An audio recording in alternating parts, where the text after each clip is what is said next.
Hello, welcome to The Honest Wargamer. I'm your host, Rob. Welcome to Stream Street Day 1,043,000,043 in the nexus of time that I call this room. I'm joined by Adam of the Plymouth Troll Slayers present Adam. Here he is. Alright. Alright, how are you? I feel like that was a bit of a dig at me trying to create names for tournaments. That was not a dig. That's That was a fine. callback No. to a conversation no one else heard. That was good. If they'd have heard the earlier conversation, they'd have No, fine. You just keep digging at me and, ruining my self-esteem. It's fine. Me and Adam are going to be taking you through an hour of fun and frolics as we look at some sort of crunchy data on Age of Sigmar units and battalions. But before we do that, I'm gonna catch up. Stop digging, Rob. I can't stop digging. Thank you to everyone who's joined us live, of course. Faces and Bases. What's going on? LJ Pegasus, love to see you. I'll love to hear from you. Darker Design, what's happening? Wargamer community asked to show one of my Stormcast units on their stream today. Go me or something. I'm now a real hobbyist, I guess. Darker Design, you are a real hobbyist. I can't, what do they do? I really want to get a mod. I really want to get them to ask me for a model and then to be like, no. Oh, it's great. Can we review it? No. No. And also, you can get out of where I'm from, which is around here. No. That's all I want. I literally just want to be like, nah, sorry. This is mine. Please dare steal my content. Hello to Trog. What up, Nikki DeWilliams? Hello, Chris CB. Fuck you, buddy. Castan Agree. Cassandra, how are you? I'm cutting out plastic card bases, and I've only mashed my fingers between the scissors 3 times. Congratulations. Owen Jackson, let's go. Only person who ever comments from Periscope. It was super busy in the chat the other day, and loads of people leaving comments about whatever the subject was. I don't remember. And then someone just put in, "Are we going to ignore the fact that Owen's on Periscope?" Someone just. I was like, no, we're not ignoring it. That's the best bit, I think. Periscope crew. The Periscope crew. With all of 2 people. It's a bit like the Legion of Asgore group, right? Hey, we're a thriving community. Scott B, hope you're well. Stal Ernest, W Soren, Owen Jackson, Podcast Bros, stay hydrated, love you tons, and thank you to everyone who's joined Patreon recently, or if you've even left Patreon because you haven't got enough cash or whatever. Thank you still for your support that you've given me at any point in history. Yeah, that's Adam. Whoever, you're all brilliant people, and I appreciate all of you. So thank you so much. Adam, catch us up. How have you been? What's been going on? I have bought a 3D printer. You have. And it's printing next to me, and I keep getting scared that it's going to start a fire. But it's fine so far. But we bought it, me and Matt, we went in on a 3D printer together to improve our club's terrain. So we thought it was a good idea. So instead of just investing, buying, one on our own, we just went in together, and it's going to make all of the terrain better for the club. So yeah, so that's been fun. And then got a new job, which is also cool. That's great. Oh, you got a new job. Did you get the job at the school you wanted? No, that they rejected me on that one today. Oh, so that's a bit sad. Sad times, right? Sad times. A single I got a different job, which I started Saturday. So that's fun. Congratulations. That's great. It's all coming up Mumford. Is it teaching? No, it's like a little care job. Oh, that's still cool. It should be quite cool. Yeah, that's the lad that I'm looking after, his older brother plays Warhammer, so there's a Warhammer household as well. So I'm like, let's go, boys. Let's go, boys. Trainer montage with the kid, just make him super good. Because I read yesterday, an 8-year-old kid has become a professional Fortnite streamer, and I'm like, oh boy, that's what we could do. Let's get some of those Warhammer kids. I do worry a little bit about younger children playing games of Age of Sigmar or 40k and just generally being able to see over the table. Yeah, I struggle with that, to be fair, as a young person. It's more the lack of beard that I get when I go. Seeing over the table isn't the issue. It's going in and everybody having facial hair and me going, hello. Hi. I am old enough to be here, I promise. I do. Where's your dad? Where's your dad? Pretty much, yeah. Hawkeye, thanks for resubscribing. Big love to you. One of the Marauders, ready to come back for the Super Series. I know I need to get back to you on that, but that's still in process. Is Adam old enough for real jobs? Says Nick. No, I wouldn't say real jobs. And last night on Warhammer Weekly, Adam, is Adam emotionally scarred after Vince called the cockatrice list not a real army on fixing the Beast of Chaos show last night? I'm sorry, what? Yeah, I enjoyed that show. I like Warhammer Weekly. I'm not sure I can watch it anymore. Well, it is a real army. It's here. How do you feel about that? It's literally next to me. I think what he meant was... No. I don't know what he meant. I don't know. I'm not defending. I'm just going to go for a little cry now. Oh, it's fine. All right. Yeah, fine. Sorry, there's a knock downstairs, and there should be someone downstairs to take the delivery, but now I'm panicking that someone isn't down there. Oh, well, that sucks. So I feel like I might have to go. I feel like I've got to go check. Do it. I got this. All right. Oh no, I heard the bell. Chaos. It's fine. We got a bell. We got talk about cockatrices and how they are a real army, and that everyone else is wrong. It's not a meme, and it was not a mistake to buy. Okay. Fine. Right. Let's talk about. Hello to everyone in the chat, by the way. Thanks for being here. 2,000 points off dance off time. Save them. Bobbin, thanks for being here. Can we have a show guessing Warhammer players' ages on Rubbish Hour? Yeah, sure. Get a Meta Watch article about the Cockatrice army. That'll show Vince. Yes. But again, I really want to go onto Meta Watch and be like, can you do this article? And be like, no. Do you know what I mean? Hey, we'd really like to ask you about this stuff. How about no? And no. Fuck off. Right, you did some great work along with Matt Mallow in the chat. Big love to Matt. Who, like, just quick one. Do you think Matt kind of looks like he's like an ex-member of a boy band? That's kind of where I'm going with that. I feel that's accurate. That's fair. That's fair. Right. Yeah. So some stats. The sheep he's been with. So some stats and data. Now, as the Age of Sigmar community, I know, scary. Scary what we're going to talk about. I don't like it. But we're just going to kind of like spitball some ideas in the chat, so I want you guys on it. And we're going to talk about the different kind of armies, and then also what their general representation is, because I think it's actually quite interesting. And Adam has put all this work together, so Adam smashed it. World-renowned Beast of Chaos player Adam Mumford. Is that true? Yes. Yeah, sure. Ooh. Yeah, I played this army lots, and I've not lost ever with it. Right. And as we know, Beast of Chaos are A tier. At least A tier. True story. True story. If not S. Mm-hmm. Mm-hmm. The problem I find is so many people complain about Seraphon. Like, you know, as if they're a good army. Who would even say that is the real point. Right, so let's look through some of these armies, because I think like you put all this information together. Is there anything that like immediately jumps out to you?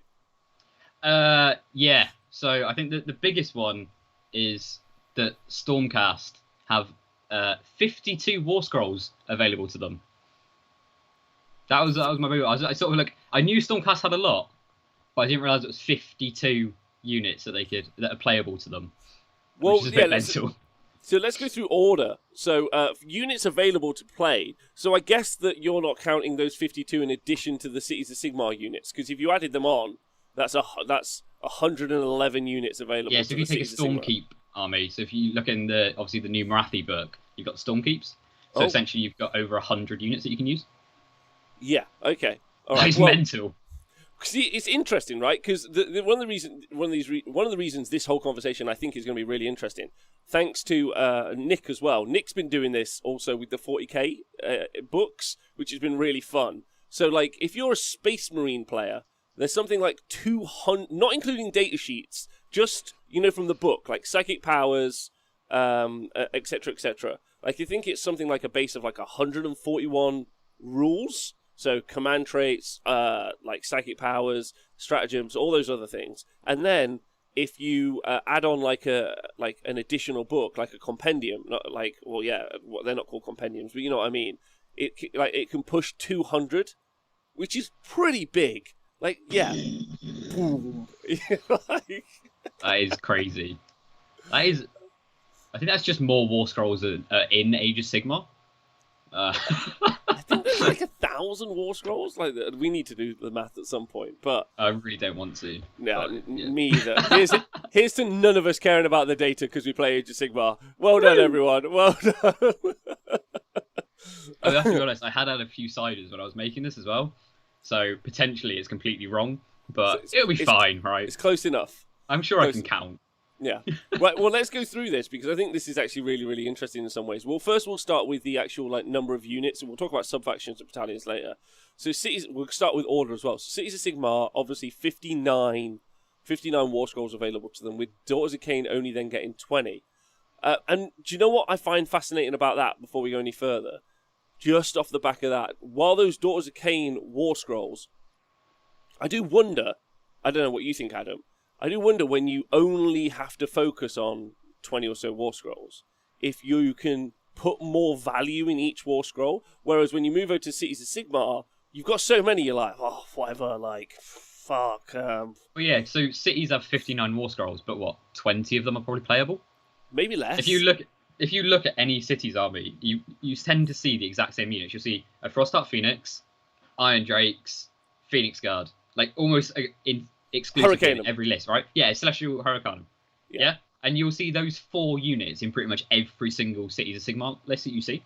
Mm-hmm. So even though they've got 59 units, they're not really comparable. You've got like 30, 40 trash units that you'll never see. Yeah. So whereas the doc book, you've got 20 quality war scrolls. And I'd say pretty much every war scroll in Daughters of Cain is quality. Yeah, and they're also like, I mean, even some of them don't even get a look in. Even the Medusa on the Cauldron doesn't even get a look in. Even I've been making Daughters of Cain lists, and she's popped up in one list that I've made for her, and she's really good for 160 points. Yeah, right. Yeah. So MJ Pig says, my hot take is the numbers aren't aligned to the center of the cells, and my OCD is go crazy. Okay, good hot take. Appreciate you, MJ. With Stormcast, I'm certain that there is a unit that has never been played outside of playtesting. I would have said yes, but I don't know if I can. Maybe the Aether Wings. Nah. They've never been played. Never been played. Never ever been played. 52 war scrolls, best unit in the book. Some burbs.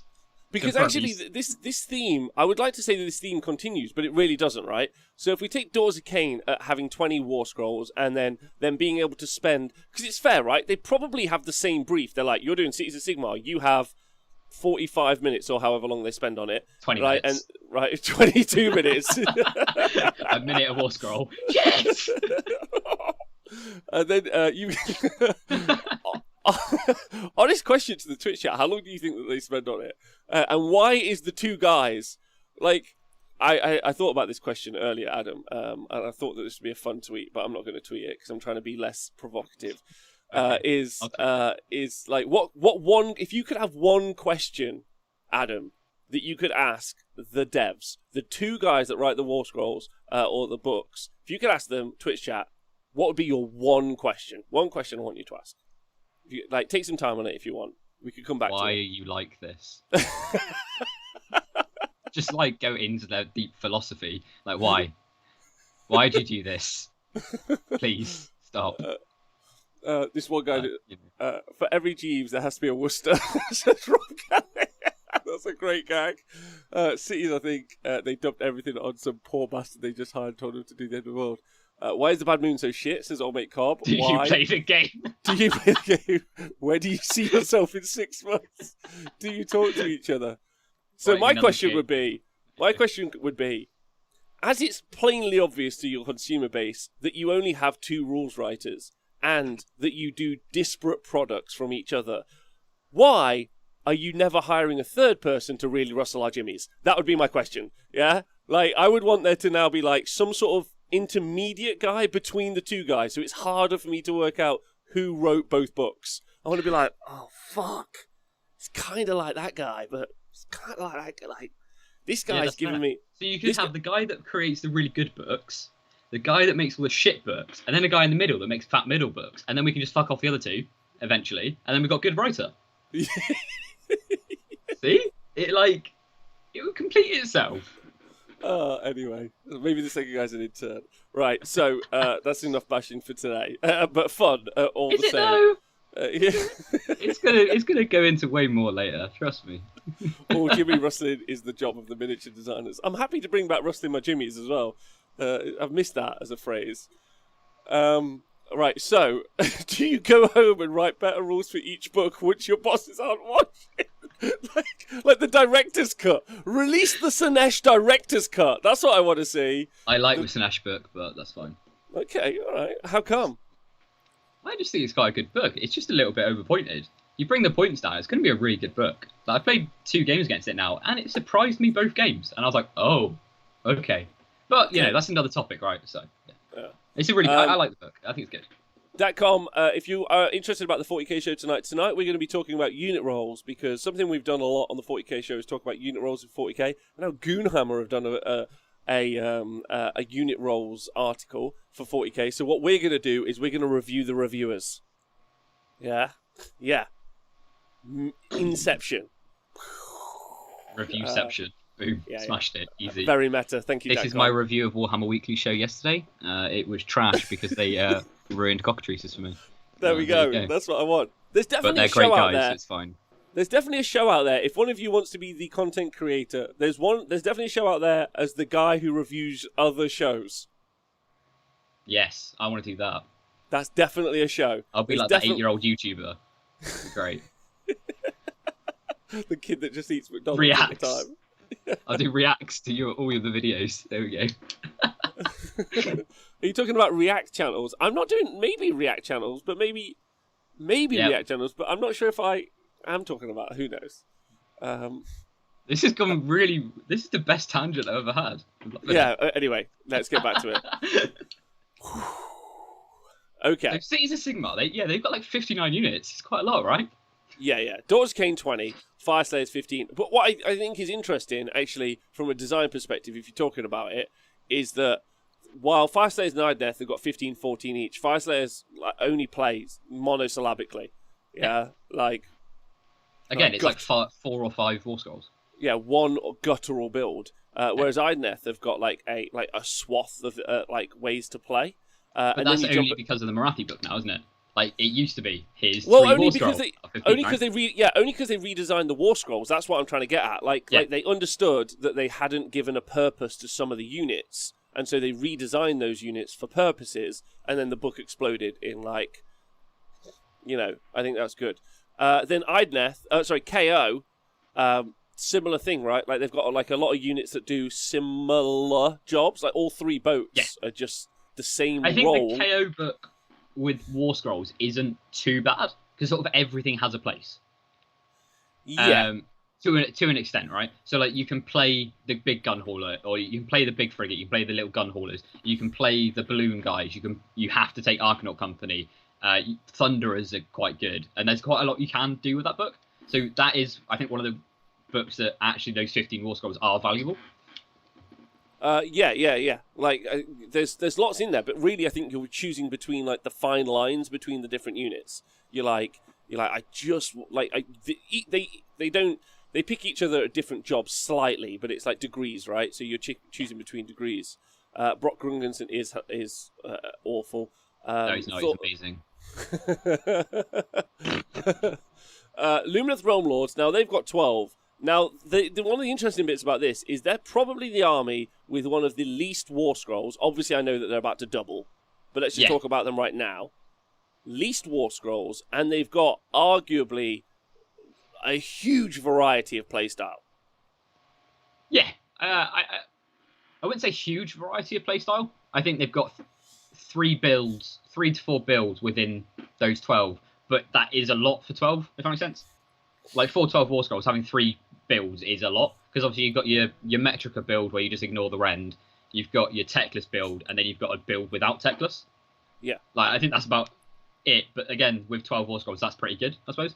But it's also like they're like very designed roles. I think what's really interesting, like... It's a really well-written book, that book. Yeah. I think it's a really good book. I would agree with that. Yeah. Least amount of war scrolls. Looking forward to the Giants discussion. Awkward. Well written half. It's a well written half. This is true. I mean, they could ruin it with the next half. Well, they're just going to have maybe the more... other guy wrote it. and they've just like merged it together. Finally, our first combined book. Yeah, Maybe that's what it is.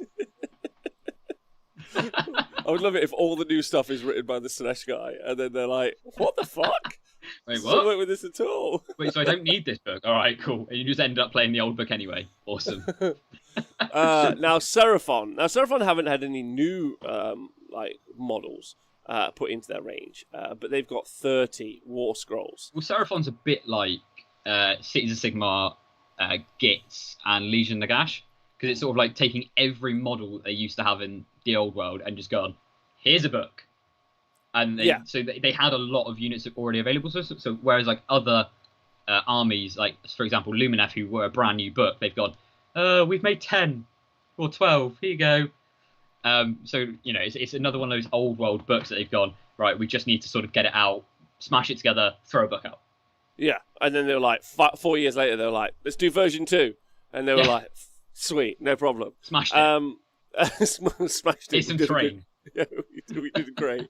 I can't wait for Seraphon Part 2, which we now know that they separate the terrain and the endless spells. So the endless spells must be coming at some point with Seraphon 2.0. Right, and another 30 units. Yeah, because we double the range sizes. So one of the interesting things about the Seraphon book, now it's clear that it's underpointed. If you would like to disagree with that, please leave some comments somewhere fucking else that I never have to read. That's what I'd like you to do. Like, not in the comments below, just somewhere else. Write them on a wall. Skinks are fine. Salamanders for 80 points. Let's go. That's all day. They're 110 again now, sadly. Lies, 80.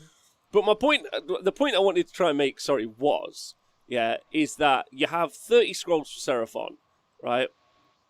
And then you've got 52 for Stormcast, right? Now, the point I'd like to make about the 52 scrolls for Stormcast is less liberators than I own. Is if you took a mixture between Fire Slayers, right, Daughters of Cain, Fire Slayers, Idneth, KO, Lumineth, Realm Lords, you can take a mixture of any of those three viable armies. So any of those three, Daughters of Cain, or not those three out of any of those 5, Daughters of Cain, Fire Slayers, Idneth, KO, Lumineth, Realm Lords. You could use 3 out of any of those 5. You would still have less War Scrolls than you would coming out of Stormcast Eternals, and you have 3 armies. Like with Lumineth Realm Lords, like Adam was talking about, you have maybe 3 competitive builds. KO, you've probably got like 2 or 3 competitive builds. Idneth, you've got like 3 or 4 competitive builds. Daughters of Cain, you've got like maybe 3 or 4 competitive builds. And then you go to Stormcast Eternals with 52 War Scrolls and 1 competitive build. At 2. Sorry, what's the 2? Shootcast, 1,000 liberators. Yep. I'm going to go for just Shootcast is what I'm going to say. Just because I went 0-3 is not the point, is it? But my point is about, like, and Adam's been able to put this out clearly, is the disparity, right? Like, you're able to write great rules, like, maybe over-the-top rules, but, like, whatever. For KO, Lumineth Realm Lords, Daughters of Cain, Idneth, Fire Slayers, right? You're able to do that and create armies that work amongst themselves. And then you have 52 War Scrolls to pick from Stormcast, and you can't build anything that's not, like, stack this command ability 3 times. It's where I think the sub-factions and the battalions bit comes into it, because actually with Stormcast, you've got 52 War Scrolls, and they've got 9 sub-factions. So they've got the most sub-factions, except for Cities of Sigmar. But those sub-factions don't do enough to those War Scrolls to make them good enough. Whereas, again, with Deepkin, those sub-factions make their War Scrolls better. Though with KO, the sub-factions make the War Scrolls I would say with Deepkin, though, it's the allegiance ability that is, like, you would probably give up the sub-faction rules in Deepkin as long as you get to keep your, like, allegiance ability. Yeah. Whereas Lumineth... I mean, like, the overall, like, the actual book abilities. So the book abilities are making those War Scrolls powerful, and they're sort of designed to those War Scrolls. Whereas, obviously, Stormcast has almost got so much, it's really, I think it's hard to hone in on what you're supposed to do with it. Like with those, it's like when they've written they've not really known what to do with it. Like all they did was, on a 5+ you can bring a unit back. Alright. Like that's like the most powerful ability in the book, and it's yay. Like that's it.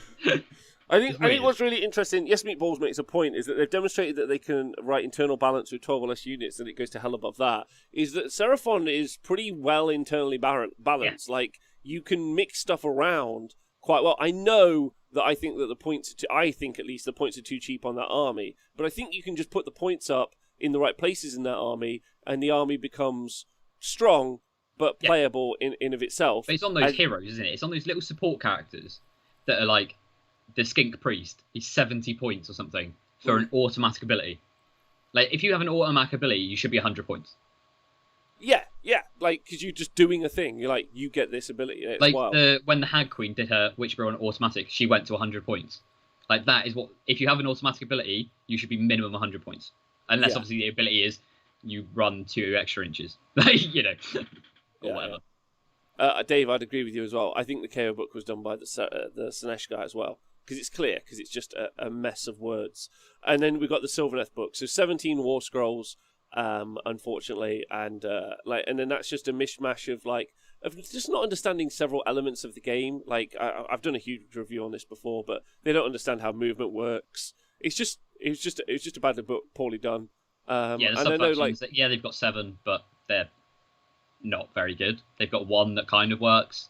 Or they've got 1 that makes a janky build that is maybe good in teams, but other than that, they don't really do a lot today. Like, they're not doing what they should be doing.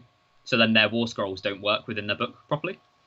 Yeah, exactly. Now let's. The numbers are on the screen, by the way, guys. So units, sub-factions, battalions is what we're looking at.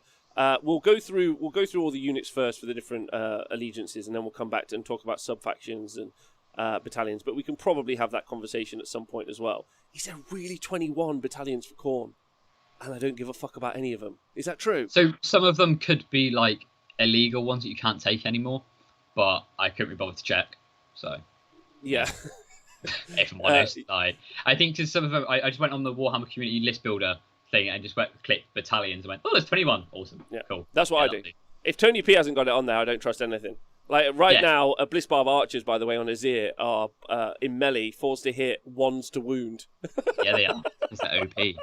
That's so good. Archers are great. I don't do anything else. Tony P either has all the information or it doesn't count in the game. You can't trust Azir. You can't trust the community site. You can't trust the books because they're out of date immediately. So, and if I need to really question anything, I just ask Nico. So that's my system. Easy. Right, so then Chaos. Right, so Beast of Chaos, 28 units of trash. And only 1 matters. The Doom Bull. That's what they're going to say. No. The cockatrice. Yeah. Alright, come on. Surely that was obvious and you just ruined it. But it's fine. It's fine.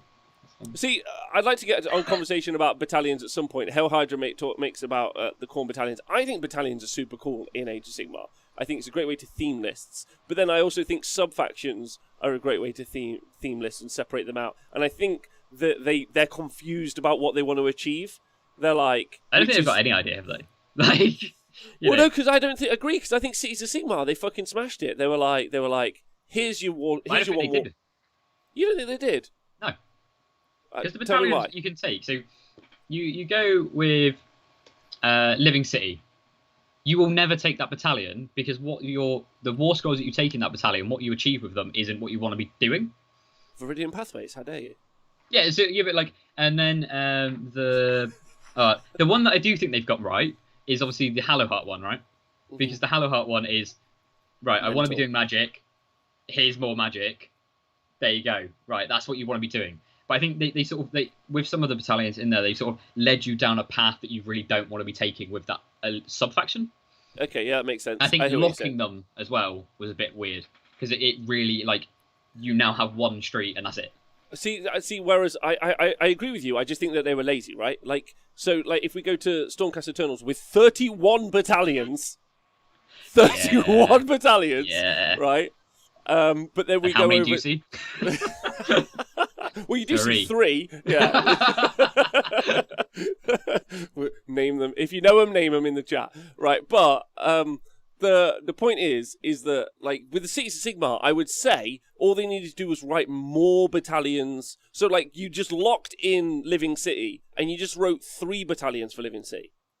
Do you know what I mean? So you could theme them. Like, It would be cool to see. Yeah. It would be cool to see a dispossessed living city battalion, and then it would be cool. Do you know what I mean? Like stuff like that, and then you stick them in because it's weird because it's like you're playing Hammerhall. You're like, sweet, only with demogryphs, and I'm like, oh, but what if I don't like them? You're like, what if I don't like them and I want to take another cavalry unit? No, fuck you. Yeah, fuck off. Whereas you go to Zinch and it's like chain chase. Here's anything you want. Yeah, anything inside here. Yeah. What you want? It's fine. You're like, why? Aethercast makes a good point. Should have done some generic race ones that could go in a city. Yeah, man. You could unpick Cities of Sigmar for literally ever because I think it's the closest to could be great that we've seen. Right. That's fair. But anyway, Beast of Chaos, 28 units in their book. One of the oldest books. All chaff. All chaff. All chaff all the time. Just all chaff. Although to be fair, Ungol Raiders, amazing. Amazing. Pre-game move with a shooting attack. Unbelievably good. 80 points. Finger guns. Let's go. Yeah, finger guns for days. Right, so then Khorne. But then, Khorne have got 38 units. Khorne are a bit like Stormcast, though, aren't they? Because Khorne had that big push right at the start of Age of Sigmar. Yeah. Where it was like, we need to sell Age of Sigmar. Here's 2 really cool armies, and we're not going to touch anything else for years. Well, what's Sinesh do now? Actually, I hadn't looked at that yet. So Sinesh out to 31 units. Yeah, so actually got a lot now. And they've had a double... That's an important point, right? They've had a double release, and they still don't have as many units as Khorne. Yeah, because Khorne had that big push, didn't they? Because obviously in fantasy battles, when you hit the end times, you got a few new units. And then when Age of Sigmar came out, they had the new box set, they had all the Mortals, they had all of that new stuff come out. And then they've not really been touched since. They had like some Bloodthirsters come out, I think, and that was about it. Yeah. And also, a good point being made in the chat. Khorne's had 3 books. No, Khorne had the Bloodbound book, the Khorne Demon book. It had then it had a coalesced book, and then it's had a 4th book. Yeah, Khorne's had 4 books in total, and they still can't make Bloodthirsters good. 4 books in, they're like, what? Why doesn't it work? What? How do you make him good? They're like, but we'll write Ghoul King on Terrorgeist rules. That's fine. The salt that came out then, just so funny. Like, how do we make combat units? Gotrek. Like you're like, yes. Light of Altharian's a great war scroll. Like they understand how to write combat units. They're like, there you go. There's a combat unit. Like you've got it. Well done, boys. You know how to do it. They're like, next combat. 6 wounds. Why? What? Sigvald? Do you want Sigvald? I don't want. See, I wish Sigvald was 500 points and was Godtrek level, but it's fine. I think that's where he should be, right? Yeah, 500 points, absolute monster. Yeah, with the demon keyword, but with the demon keyword would be good. Flog Mollusk, yeah, lots of this will come into the conversation of like it was either I don't know how to separate. We know the names of the people, but I don't want to be like that person because I'm sure they're both trying hard at their jobs, and so like we should just like I don't know how to describe the two authors of our world, but yeah, one deserves a chocolate, the other probably doesn't. The naughty kid and the nice kid, but I don't know which one's naughty, which one's nice. Like I said, you need a guy in the middle that just sort of like takes both their ideas, and then we'll have all fat middle books. See, that's what's fascinating, right? That there isn't like a guy in the middle. Like there isn't just the guy who's like looks at the 2 bits and goes, "Hey guys, like these two, like you hold one war scroll and the other war scroll. You're like, guys, do you want to make these the same?" And they're like, nah. It's where there is, and they just don't like him. It's actually we just tell him to shut up. Yeah, go on then. Fuck off. Draconda says, do you think Khorne shows a process on how Games Workshop is slowly learning how to write certain hero roles, comparing specialist melee heroes from AOS to launch those done now? So let's give Games Workshop some credit, right? Yeah. Let's try and give them some credit. I like their game. There's their credit. Yeah, I also like them. I also like their game. But I'm going to rag on it until all day, every day. Like when they do a new iteration of a book, like here's the most recent example. They understood that there was a problem with the internal balance of Iron Death Deepkin. It did take them 3 years to understand that, but they did understand that. Yeah, and when they changed it, that almost all of the changes were fairly elegantly done. Like, I would say, like they made Alapexes have a role that wasn't just it's kind of another eel with a gun, like in the net launch. I don't love the net launcher ability, but whatever. Like, they made the turtle far more important as like a buff piece, which is what it was always designed as, but also as its own bully piece. Well done. They made both of the Eidolons at least better instead of making them 10 points cheaper. Brilliant. Like, he is ridiculous. He will be in every list. The issue I find with the Eidolon update is because they didn't bring Morsar Guard down, they're still too good, which means you're still just going to see Morsar spawn because that's still a better build. Yeah.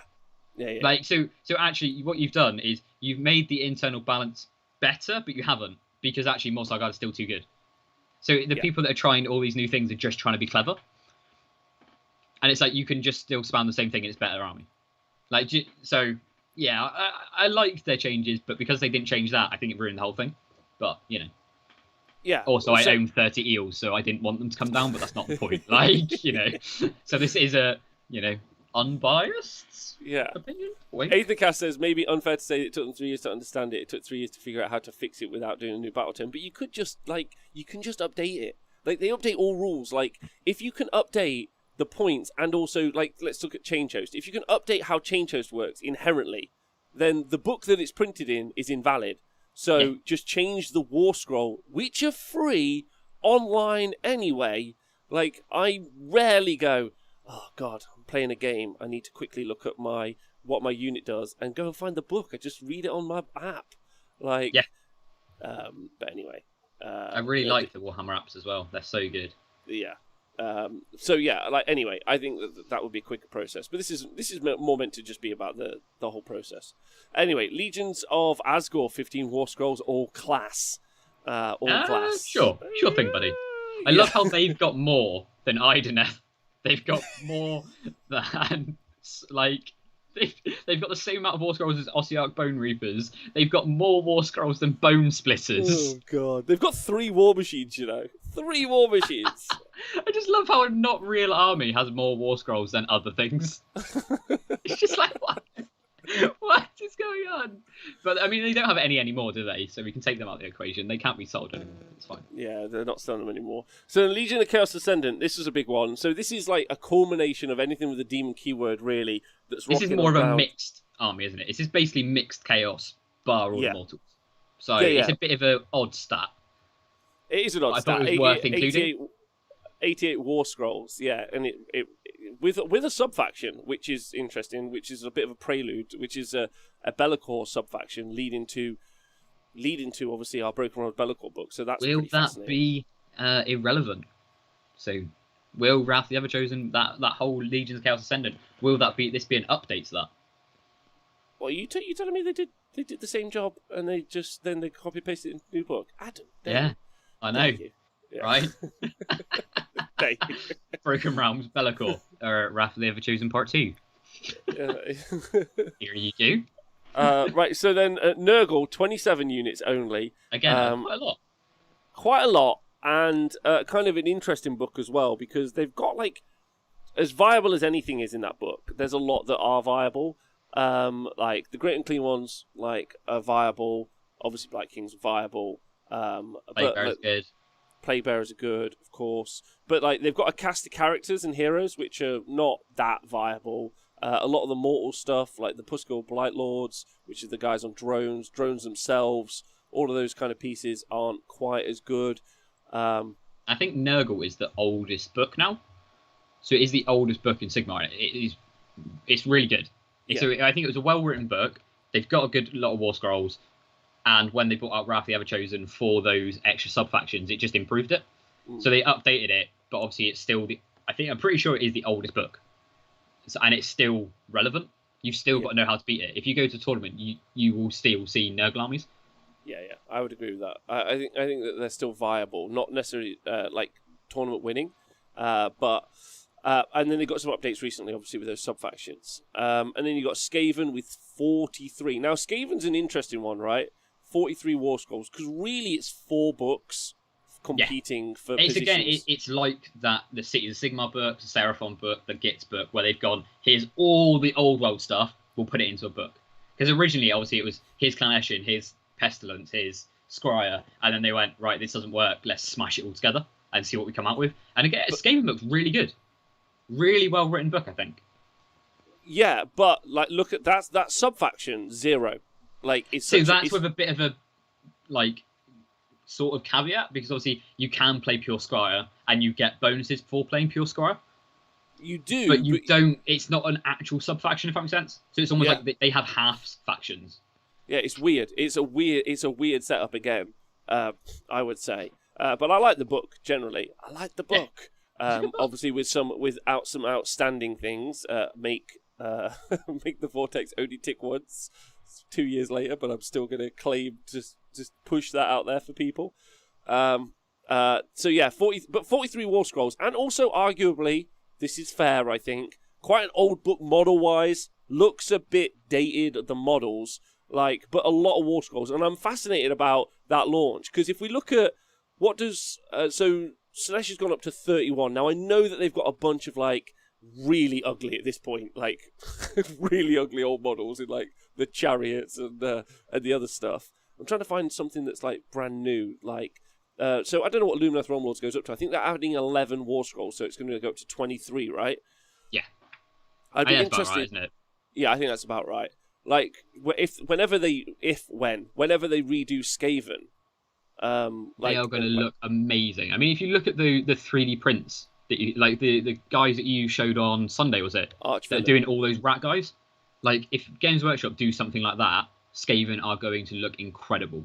Yeah, agreed. But my point is that it's a really big range to re-update. Yeah. Really big range to re-update. I'm surprised a lot of it didn't just get scrapped. Right? Why would you scrap it? Why would you scrap it when you can sell one Scryer Acolyte for £13 a model? £13.50. Huh? Resin Printers, baby. Here we go. Let's go. I'm all in on the 3D train now. Anyway, but my point is that they would need to be updated. But that plays as 4 different books, but probably as a combined book.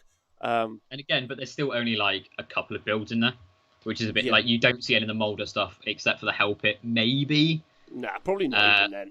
The Eshin stuff, you see the Deceiver, and that's about it. For that Skit Elite that he's got.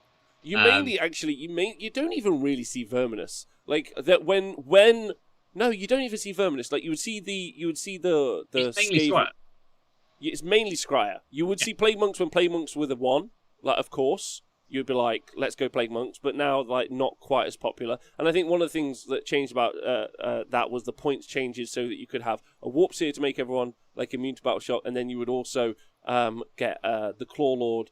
Not the Claw Lord, the big one. The Skaven, the Verminous Vermin Lord. Anyway, but he makes D3 he makes D3 units have Death Frenzy, right? And that's massive. That's massive. I think Pestilence you mainly see. Pestilence you more see get allied, don't you? You see them in Nurgle and you see it in Legions of Chaos Ascendant rather than in Skaven. So you still see the Pestilence stuff, but it's more you see it in Nurgle because they get better buffs, or you see it in Legions of Chaos Ascendant for that Vermin Lord Corruptor. See, this is what's so fascinating about So I agree with you about what you said about, in some ways, about what you guys were saying about Cities of Sigmar. I think Cities of Sigmar and Skaven are probably, and we throw Slaves to Dance in this conversation later, but Skaven and Cities of Sigmar are one of the most interesting conversations to have. In the Cities of Sigmar, they've got a bunch of War Scrolls, so have Skaven, bunch of War Scrolls, yeah, and then they go, here's a bunch of different ways to try to play them, and yeah, it's do I want Phoenix Guard, blocking for my wizards, or do I want Phoenix Guard with +1 save? Do you know what I mean? I get it, but with Skaven, they don't have at least that moving around of the goalposts of why you're including them to some ways. And I think it's a real shame for the Skaven book, is what I'm going to point out. But then more of their War Scrolls internally are probably viable versus Sigmar, probably. I don't know. Yeah, I think so. Yeah. Right. So Slaanesh, 31.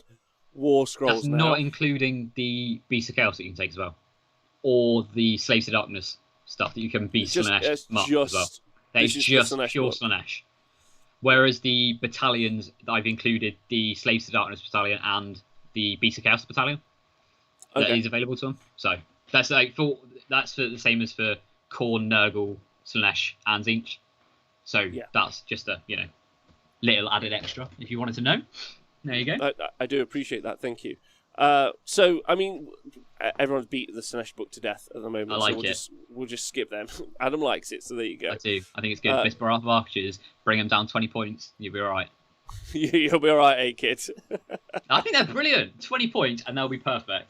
And then, because you can't compare them to Lumineth, because the Lumineth need to go up 20 points. Okay, and that would put. Okay, that's fair. That's fair.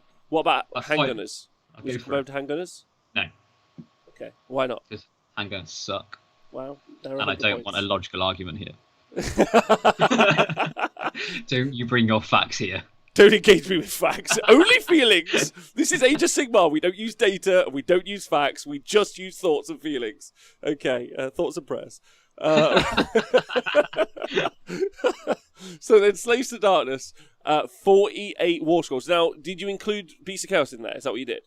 No. So Slaves to Darkness don't have it. So that is all just Slaves to Darkness units that you can take. Wow, 48 war scrolls. Because there's all the Warcry stuff as well, right? Yeah. So that's obviously, so that's including all the Warcry stuff and all of the... So in everything, I have included the Underworld warbands as well, because they are a war scroll you can take. Of course. So that's obviously including the Underworld warband, all the Warcry stuff, all Archeon, all that sort of everything.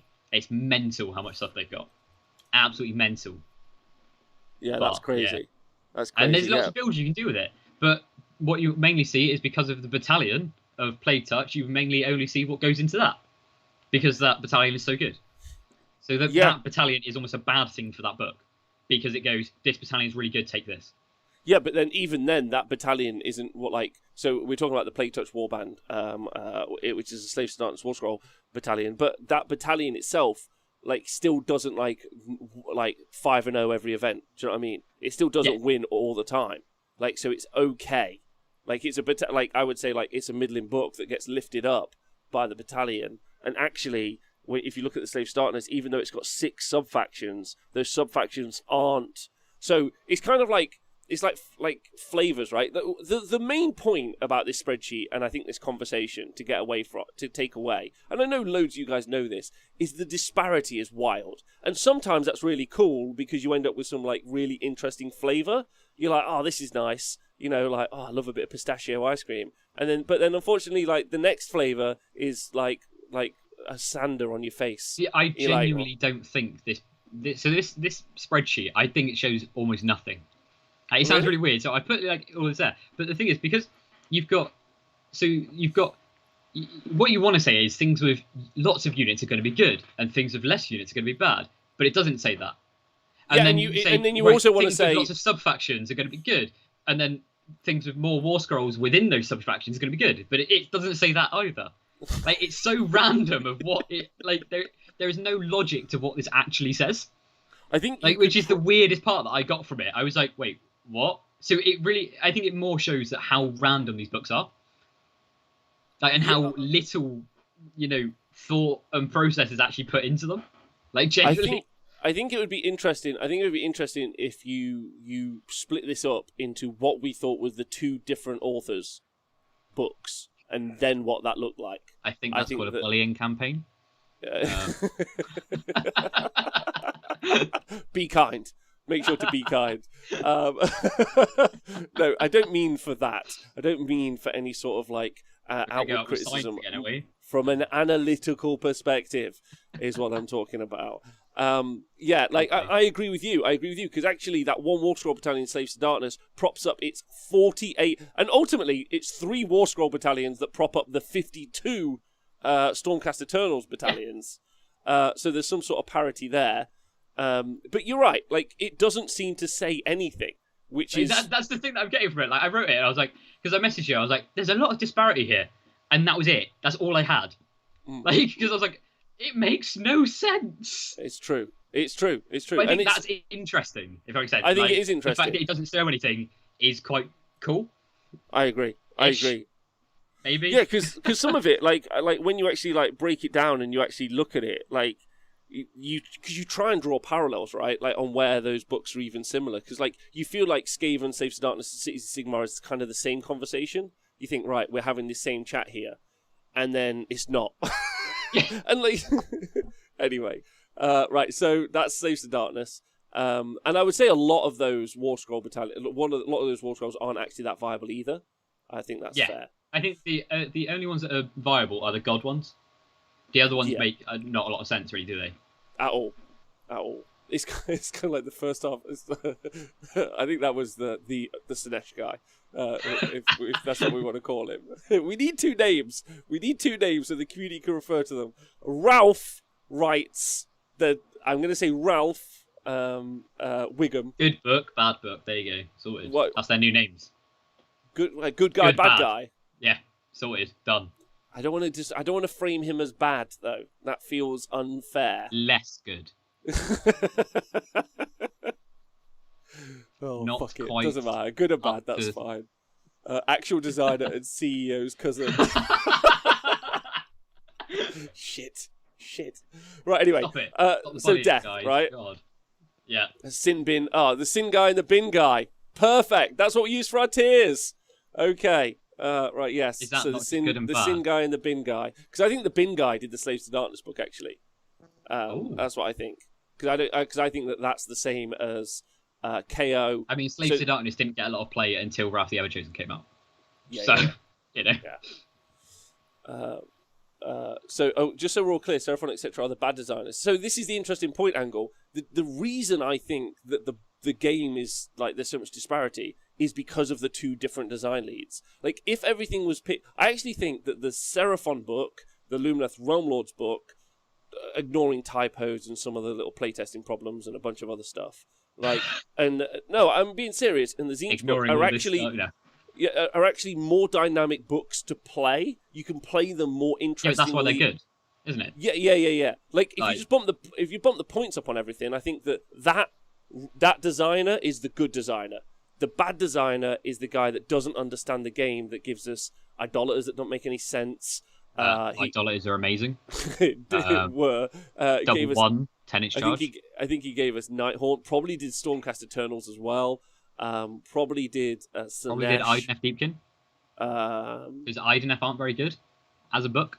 They have one thing that is really good, and that's it. I still think the same designer was... I still think he's the good guy designer. I just think that was an early book of his. Yes, is what I think. Anyway. Death. Yeah, anyway. Death is an interesting one.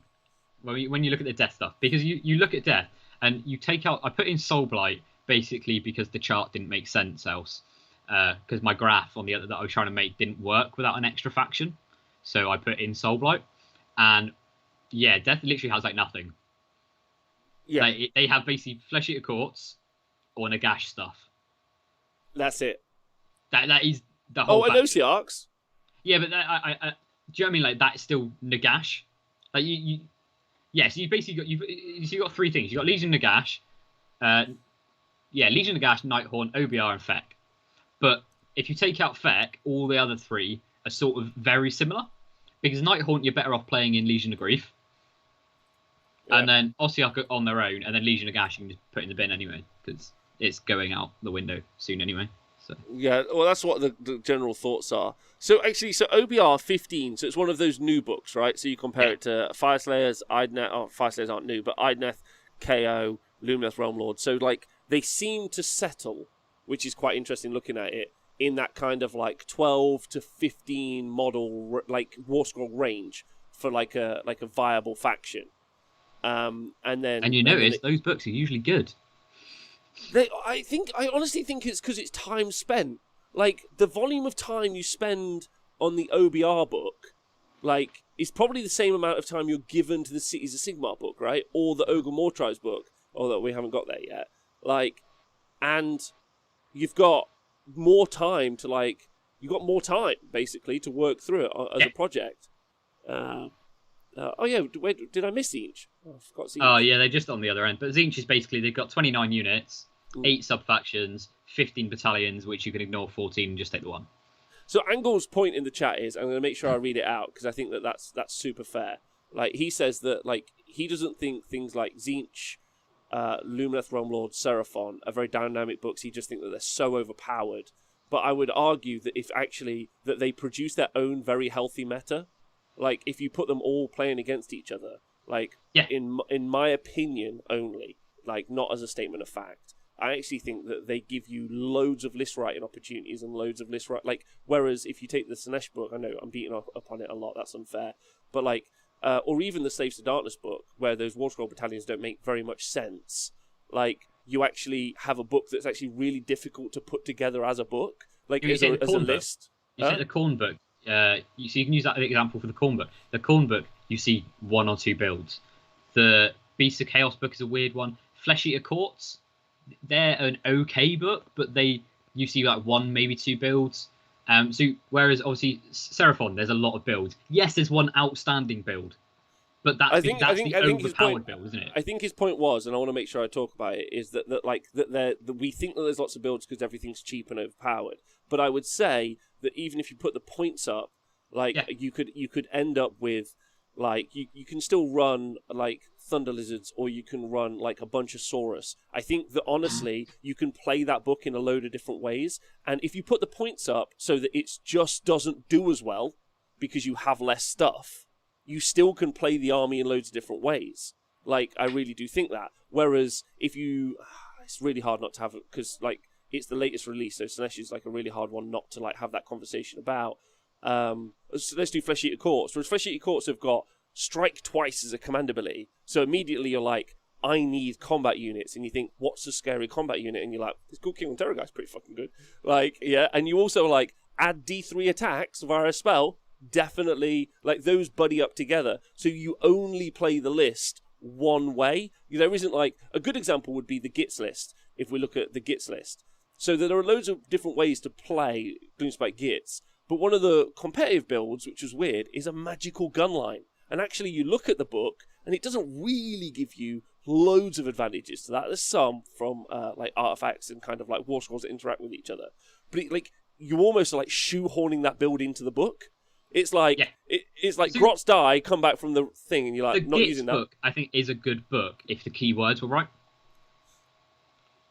Yeah, maybe. I think there's point changes, and I think subfactions. They need subfactions. Like, I think. Yeah. So we'll get to Gits later, won't we? Yeah, we will. Yeah, like the FEC stuff. That, like you were saying, so they've got 15 units, but it shoehorns you into that 1 or 2 builds. So like, you see, even though people like to think it's a different build, Smash Bat is basically Good King or Terror Guy's build. But using it on a. Yeah, I was wanting to make sure that we processed Angle's conversation. I'm not saying Angle's wrong either. I could be like it's a bit like we're all wrong. Yeah, let's just all be wrong. Let's go, boys. Yeah, love you all. We're all wrong. But it's a great conversation, and I hope you guys are enjoying it. I'm actually really loving it. Thank you. So yeah, OBR, 15 units, 6 sub-factions, 11. OBR, come on. All right. What about OBR? OBR, by the way, written by the good guy, in my opinion. Ignore the Petrifex +1 and ignore the Harvesters at release. Don't know if you remember this. They stacked, so you could have 2 Harvesters behind 20 Mortec, and they would never die. About them. I had one game at a tournament when they first got released, and I nearly flipped the table, ran away, and cried because the guy decided I'm just going to play for a minor here. I just sat on 2 objectives and didn't even try to win, and I had to play this game of trying to kill him, and I've never had so many pints to try and get through that game in my life. I like it. Some armies are released like, this is a drinker's army. You're like, oh, well, so you play it when you're drunk. It's like, no, I need to drink to play it. That's my drinker's army. But anyway, I think so. What do you think about OBR? Right, I love that book. I think it's really good. Right, all the war scrolls play differently. Some of them aren't as good. Right, like I think it's a weird one because they've got 1 or 2. So the Archive, the Morghasts, they're not very good. They don't really do anything for the book. I think Nagash is a weird one. He was good in Petrifex, but you don't play him anymore because what he gives you isn't enough to make everything else better. But it's that sort of, do I take him for what he does, or do I take something to buff the rest of the army? So that's a really good point. I think all the war scrolls that they've got are relatively fairly costed. I think they're all relatively good. And then, obviously, ignoring when they came out with Petrifex, all the sub-factions are playable, as you're seeing now. So now when Petrifex is gone, you're seeing Mortis Praetorians being played. You're seeing Petrifex still being played. You see Crematoriums being played. So even if I've only seen those 3 played, but that's still 3 Myriad. out of their 6. Yeah, so that's 4 out of 6 of their sub-factions that are playable. Stallion which is Lords we good. actually see play on the tabletop Yeah. as well, actually. That's 5. Like, see, OBR, like, maybe OBR, if people are unhappy with me talking about maybe Seraphon, then let's talk OBR. OBR at least gives you options to play your models differently. And I think that, like, which is what Age of Sigmar does, but, like, not everything was viable in there. Like, I think that's such a well-done book in loads of different ways. But their sub-factions matter, which yes. is a good thing. So, like, the Petrifex, you're playing it because you want to hit harder, because you want that extra rend. Staliarch Lodge you play because you want to play the horse guys and you want to go faster, and you want to get in their face quicker. Crematorians you play because you want to blow up. So, like, it's more of a defensive build. Mortis Praetorians is the buff build. This is why I can't understand why you like the Slanesh book. Like, I'm not ragging on your opinion. Like, I'm just saying. Wow. Like, when right. you no, I'm just saying when you hold up when you hold up OBR as a book, yeah, you're like, actually, there are loads of ways for me to play this. Yeah. And then you go Slanesh, you're like, the sub-factions do nothing, and the battalions are trash. So that you've got no reason for me to like. So when I say I like Slanesh, I'm gonna like, I don't think I've got this point. So I think I don't personally like it to play. I wouldn't want to play it, okay? But I don't think it's a trash book, as in I don't think it's going to be bottom of the tables, is what I mean when I say it's a good book. What about design-wise, if you compare it to OBR? Design-wise, crap, okay? But I think it could easily be improved. Okay. I think the 3 sub-factions that they have, they all play very differently, which is good. So actually the 3 that they've only got 3, so that is a bit rubbish, but all 3 of them play differently. Yeah, which is what I want from sub-factions. Yeah, and so actually, from that, I like... Yeah, no, I agree with you. And Halalek says, to be honest, that's what I like about Sylvaneth. All the sub-factions offer something completely different. Same, it's all a bit crap, but they had the right idea. I actually would agree with that. I would like to see that more. I'd say that those 52 War Scrolls in Stormcast are like, oh, hello, I'm here. Like, can I play me differently? Like, nope, no way. You no drop different down ways for you to play, and you do that. And that's it. Flesh Eater Courts, 5 sub-factions, and you see 2 Blisterkin, pretty much. So I'm pretty sure in that I put in, so one of those sub-factions includes the one that you have all the abilities for. That makes sense? Like, there's a Feast Grand Day. Illusions. So one of those sub-factions is that. And you see that played a fair amount. You sometimes see the Feast Day one played because you get that free strike twice instead of having to use a command ability on it. So that, it's all right. Agreed. I played against Tony P actually over at Adepticon with that, which was super fun. And he was like, "I'm not playing Crystal." I was like, "Fucking God, no, let's go then." He was like, "I can still fight twice." I was like, "Yeah, it's still the same thing." But again, with the Feck book, even within those sub factions, you're doing the exact same thing. Yeah. Because the sub-faction... Yeah, you're right. Like, apart from... No, actually, that's not fair, because the Blisterkin build really is about... the exact same thing. He's using the flayers to at least do some more shooting. And then fight twice. Yes. But that's all it is. I could do that in Gristlegore. Yeah, all I get from Blisterskin is get extra move on those flayers. I think really, like, when you look at, you're like, none of this makes sense. But actually, if you go top line, there's a line above these which we haven't really shown. It's impossible to show in numbers.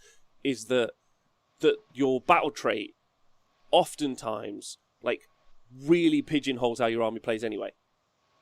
Like what your battle trait is, and actually the reason I think Cities of Sigmar can play so diversely is their battle trait is and the spells are better, and you're like, okay, like that means that I'm not. I mean, I could do magic, but I'm not pigeonholed to it, which I think is pretty wild. Cool.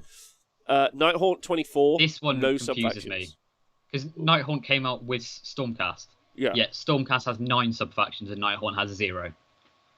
Yeah. And what came out after them? I can't remember. No idea. Was it anyway. Yeah, it was something, wasn't it? Sylvaneth. That's what I'm claiming. Maybe it was in the bad period of designs. But yeah, no sub-factions is weird, right? Like a none. Like, and they didn't give anything like you did with, like, you have pseudo sub-factions with Skaven and even Gits. Pseudo. Yeah. Like, but just nothing, which is weird. Was it Beast of Chaos next? Thanks, boys. Beast of Chaos those next. few months. Because I think Sylvaneth came out after Beast of Chaos, wasn't it? That's when. So you had a period of 6 months where they were just like, I don't know. Don't do this to me. Right, so next up, we'll go to destruction. I mean, there's also. Oh, no, we haven't talked about Legions and Nagash. Sorry, but I guess there's kind of a pin in that because we think it's going to change, right? Yeah, Legion of Gas. It's always been a badly written book. Like they had one trick where they took some Grimgrass Reapers, and then on a command point brought them back. That was the whole book. Do you know what? That's a really good point made by is it who made it in the chat? Malk made it in the chat. Nighthaunt don't have any command groups, so actually, if you look at the Marauder War Scroll, it's the drummer that makes the Marauder War Scroll crazy, right? Like the reroll charges are normally even +2 bravery on a flag guy from some can really change up. No. The Chain Rasps, they've got that guy with a lantern that gives them bravery 10. They do. That's true. They have a dude. They have that one guy. He walks around with his lantern going, I got this. Bravery 10. That's true. That's true. But Banshees, they don't have one. Glavewraith Stalkers, they don't have one. Hexwraiths don't have one, I don't think. Yeah, they don't have command groups, which is the Grimgas Reapers have one. I think they've got the one guy that can do a thing. Grimgas Reapers have got a one guy. But I don't think that's an issue. I don't think that's a problem. I think again, it's just Nighthaunt struggle because they have nothing other than their basic allegiance abilities, and those allegiance abilities are their allegiance abilities are quite good. The issue they've got nothing else to supplement it, because the fact that they can teleport, great. They can deploy off the board and teleport, amazing. They can on a 10-inch they strike twice basically. All of that as a thing is good, but they've got nothing else to supplement it, which makes everything else rubbish. Yeah, it's true. It's super true. And also the Stalker apparently does have a drummer and allows you to retreat and charge, so that's great. So again, that's a good point. Right, destruction is... This is another weird one, because essentially you've only got 4 books in the entirety of destruction, but I've split it into Bone Splitters, Iron Jaws, and Big War, even though it's all one book, because it's essentially 3 different factions. Yeah, and Ogres is a weird one as well. Yeah, we'll talk about that. So Bone Splitters, because Bone Splitters and Iron Jaws were their own book at one point. 10 units in both. So they're kind of below that cap that we seem to see, which is 12 to 15 for it to be its own faction. And then you end up with 20 is kind of over the whole book. Yeah. And I guess 10 just isn't a lot really, ultimately, of units to try and make work as a viable army.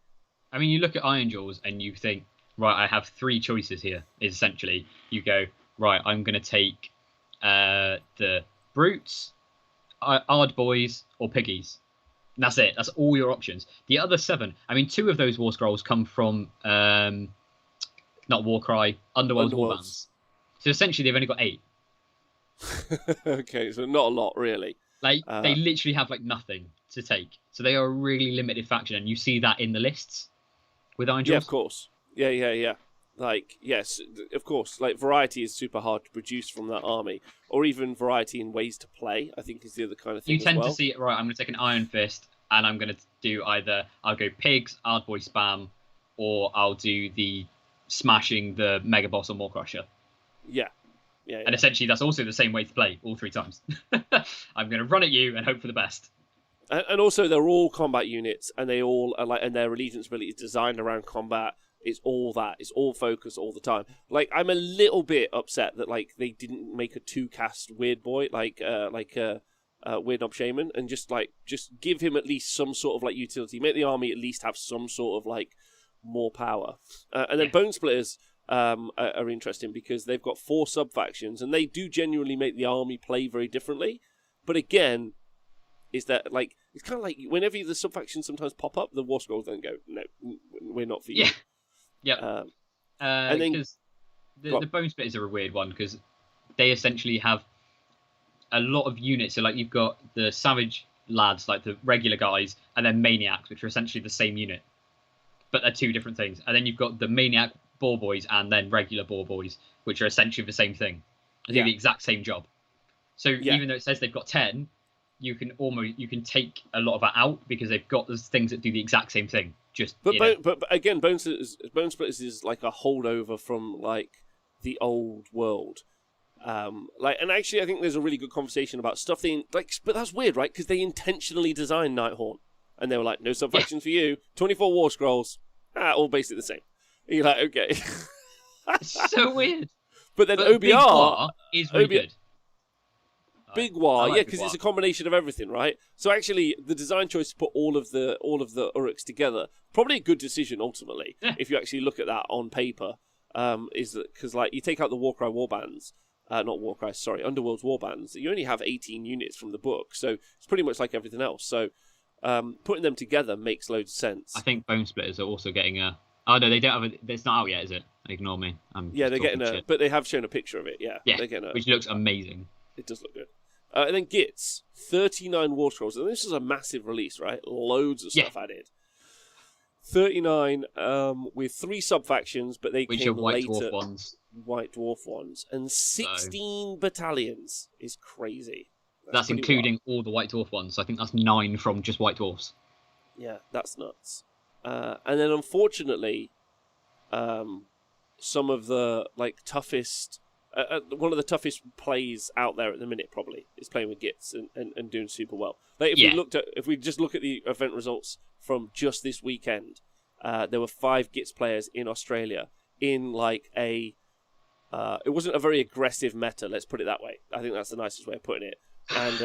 And they still only managed 2 wins, 21st place they had the biggest representation as well. So if anyone was going to do Gits well, are just in a.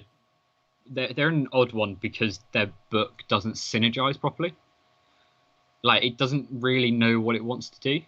Because you want to take some hordes, but then you can't really buff them up enough without taking loads and loads of points into that horde that's supposed to be cheap.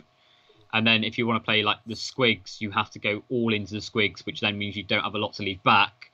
So it's sort of it's a really weirdly written book. The ways you kind of want to play it, you struggle to play it that way. And then the way when they took out the endless spells, it took their sort of one build and just went, nah, you're not having that anymore. Definitely written by the Bing guy as well, because you need only read whatever the hell the Gobblepalooza does and be like, sure, you're a maniac. I mean, that's amazing, this. right? I mean, it's a great war scroll, of course. I mean, everything just the way that they put the Moon Clan keyword out. You look at how Moon Clan's written in some of them, it's this should have Moon Clan. Does it? Nah.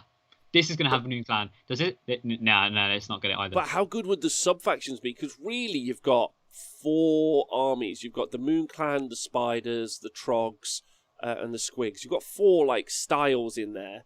But they haven't integrated them well like Skaven, and they haven't made them insular, in the ways you can play them, with Cities of Sigmar, and they haven't given you, options to play them differently, like you would with OBR.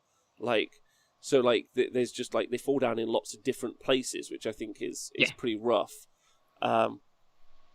So, yeah. Gits again, though, actually, as you go up, to the volume of War Scrolls, 39 War Scrolls for Gits, a struggle for the whole book. 24 for Nighthorn, a struggle for the whole book. 38 for Khorne, 48 for Slaves to Darkness, all big strugglers. Stormcast Eternals, 52. Cities of Sigmar, 59. As they get more and more War Scrolls, they just, they're not as good. That, it's really weird. It should be the other way around. The more options you have, the better you are. Yeah. But it's not. I think they just almost run out of steam and forget to synergize properly. Yeah. I genuinely think they just go, oh no, we forgot to synergize this. Oh well. I think maybe it's just super hard, right? Maybe it's just super hard to have that much stuff going off in your head all the time. Oh, Asteroid TV, thank you for gifting a gift subscription in the chat. Appreciate you. Right, lastly, Ogres and Sons of Behemoth. So Ogres, 24 War Scrolls, 6 sub-factions, 11 battalions. Ogres is a weird one, right? Because it was a book that was out already, and then they just threw some stuff left over that they had lying around. And then they were like, don't worry, the stuff lying around is not stuff you're going to want to take, so we're all good. Yeah, I like the Ogre book. I think it's a really well-written book. It knows what it wants to do, and it's got a couple of ways to play it. And it does what it wants to do well. So it wants to run at your face and hit you in the face with Stonehorns. So you're going to take Boulder Head. Awesome. Right, I want to do a bit of magic. I want to buff up Gluttons. Cool, I'll take Blood Gullet. But Blood Gullet also works with those Stonehorns. So I think that the Ogre book is quite a well-written book. And it's got a lot of what you want. I think it was written by the Bin guy. Nah, I think it's a good book. I really like Ogres. I think I'm not saying that you can't. I'm not saying it's not fun to play, and I'm not saying that there's not like some engaging, fun elements in there. But like holistically, for like the whole overarching like book, like it doesn't understand itself very well, and it's like I think it does. Do you think? I disagree. I really, really like the Ogre book. I think it's a really, I think it's a really good book because, like we're saying, like if you want to go down, because gluttons are a really well balanced war scroll. 120 points, what you get for them, really, really good. That should almost be the baseline for all war scrolls. And then, I'm sorry, sorry, is Vince here? I didn't know. That's what I mean. Has he got his hand up your that's arse? That's what I stole. Oh shit! I just noticed. But when I heard that, that is exactly what you steal because that is really, really good. But you look at because I've got a load of ogres. I've got like fucking millions of the things. I've got all 4 Stonehorns just sat over there. I've got like 30 gluttons in my cupboard, and every time I play it, I can play it in different ways every time by using different sub factions. Okay, all right, but and those you sub factions. Winterbite does something good. Boulderhead does something good, and it changes the way your army plays. Blood Gullet changes the way your army plays. If you want to take Lead Belchers, you go down the whatever Thunderbellies list. Like, I think it's a good book, and I think you're wrong. So get out. Oh, that's fine. That's fine. This is my show now. I think it's fine with me. I think the book itself doesn't. I think the book doesn't work with itself well. Is what I'm trying to get at. I think that there's just loads of stuff in there, and but like maybe like picking out the gold from the book is more important maybe than the whole book being gold. I'm not going to get into the conversation. But then every book has like those like 5 war scrolls that you're like, nah, I ain't touching those. Nah. And again, with 24 war scrolls, you're gonna have those trash. Whereas you look at all the good books have 12 to 15 war scrolls. So maybe all books need is 12 to 15 war scrolls, which ogres have. Yeah, I would say so. There's a question in the chat now, like Adam, because the conversation we started off really like this was meant to be a look at battalions, but I think the whole thing is genuinely interesting. Like, have you got any kind of takeaways that you would like to see the designers do in the future, and also question to the chat as well? For me, I'll give you a minute to think about it. For me, I think I would like to see more OBR style books. Like, and what I mean by that is I want a bunch of war scrolls that work well together, and then I can play them different ways because of the sub-factions. I think that's the point. Like, having some Death Riders that I run in a Mortis Praetorians army to, like, flank a unit, and then having more Death Riders, because I'm playing Stalliot Lords today, and I'm running around and going mental. It feels like a really fun way for me to get double value out of my models that I've bought, and the way that I've played. I feel that feels like the best way, those sub-factions changing how my army plays, so that I get to choose. I feel those are the books that I personally think are the better designed books, and I think that are more interesting, because it gives me the most options to play with as a player, and it gives me the most things I can do with the things that I bought, which I think is cool. Because, like, if you buy Ironjaws, like, I get it. Like, you buy Ironjaws, you're like, I'm going to smash. Or, like, Sons of Hemet, I'm like, I'm going to smash. And you're like, cool, that's what you're going to do. But then that's all you can ever do with your collection. Well, with Sons of Bahamut, you don't smash, you sit there. But, you buy Sons of Bahamut because you want to sit on an objective and do nothing. Yeah. But do it well. So I think that's my interpretation when I look at this stuff. That's what I get excited about when you do loads of different things. What about you? Yeah, that makes sense. Oh, okay, same place. I like because I really like the Daughters Khaine book. So Daughters Khaine book, they bought that one out. I think it's probably my favourite book that's been released in a while.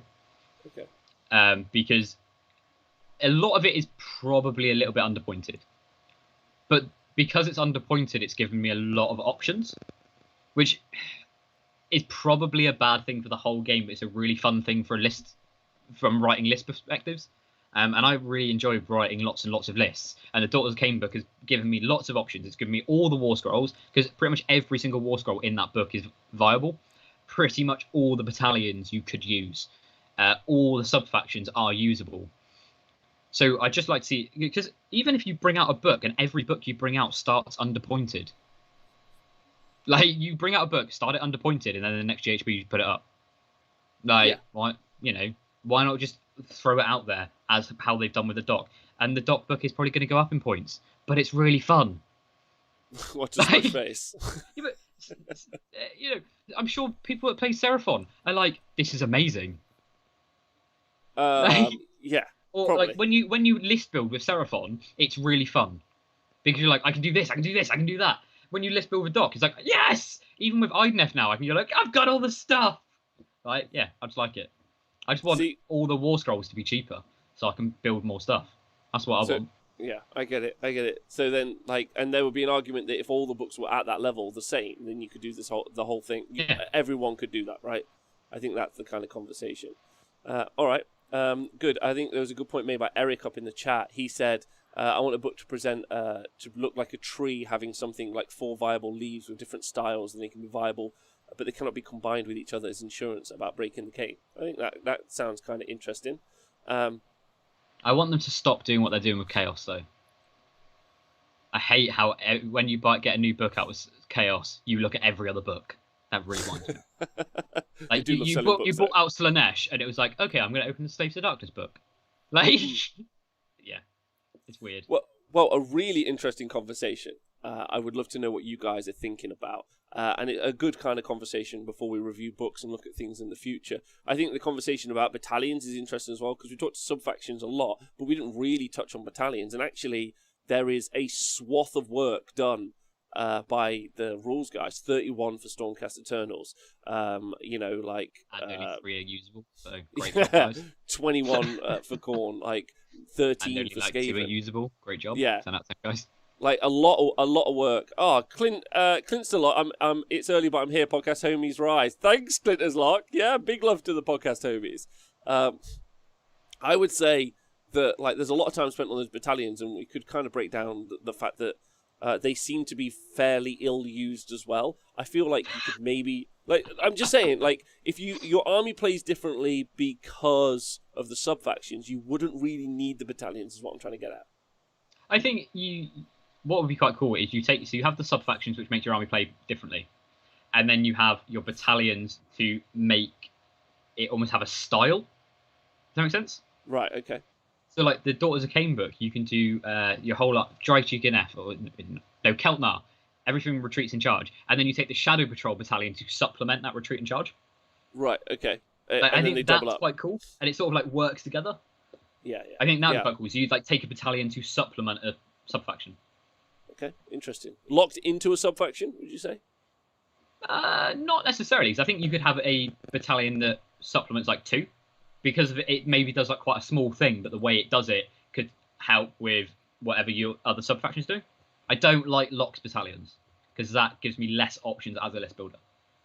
There you go. Interesting. Well, I would love to know what you guys think. So if you are watching this back on YouTube, or you're watching it wherever in the world, or you're watching it on Twitch or on Twitter or wherever, you just drop me a message or tweet out. It's a conversation I'd like to keep having. I think it's a super fun one, really interesting. I appreciate all of you, loads and loads. Loads of love to both the Sin and Bin writers. Maybe one day, maybe we don't know. Maybe they're star-crossed lovers. Maybe they had a falling out. One time they went out with each other, and now they won't talk to each other. Maybe they could have a baby and make a good rules writer. Combine the two. The two forces, that's the problem. It's for all of Why don't they do a Dragon Ball Z thing where they combine? That, or any of my Wheel of Time guys, they need to take the male and the female powers and combine them together. That's what they need for the one force. I think Matt should fuck off. Sorry. Right, anyway, listen, thank you very much for listening. Thank you for subscribing on Patreon. Thank you for subscribing on Twitch. Thank you for tuning in generally. Loads of love to Adam of the Plymouth Troll Slayers, and loads of love to you guys in the chat. Thanks for being here. Join us again tonight, where we'll be reviewing the roles that other people think that they think is for 40k. It's a meta thing. It's hilarious if you're in it. Me, Nick, and Tom. Yeah, kind of. See you guys soon.